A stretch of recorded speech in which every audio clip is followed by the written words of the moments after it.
We are learning new information about the actions of the Secret Service leading up to the assassination attempt of former President Trump at a Pennsylvania rally. Lawmakers were briefed yesterday by the acting director of the agency.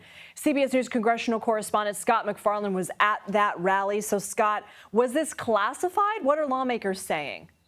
A couple headlines here, Lindsay. In order, the U.S. Senate's review of the Secret Service failures in the shooting on July 13th could be released in the coming days.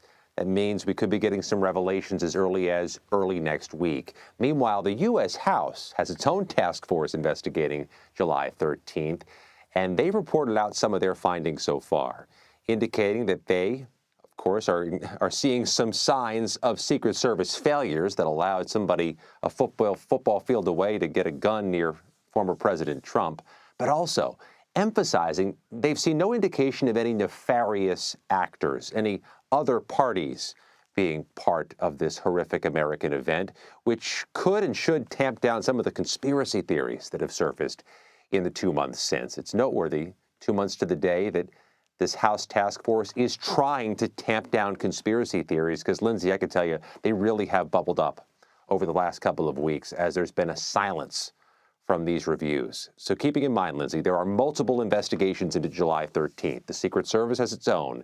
The FBI is investigating the shooting. There's an internal Inspector General report, and now these two congressional investigations. But these two are significant, Lindsay, because they have deadlines.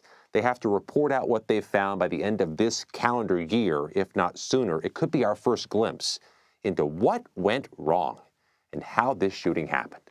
So, Scott, what will you be looking for when we get these new reports and when we see this trickle of information? Because CBS News has already confirmed a lot about how the shooter got up to that building, the fact that that shed or that building in particular was considered outside the perimeter, the fact that federal and local law enforcement officials, Secret Service and local police weren't on the same communications channel. What will you be looking for? What questions do you still have?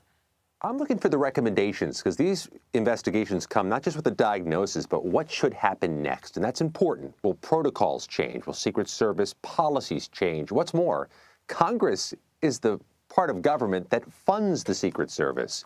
Do they need more money, more agents, more staffing, more training?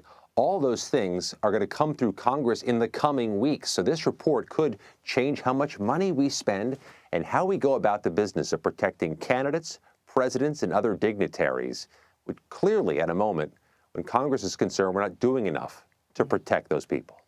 All right, Scott MacFarlane, thank you so much.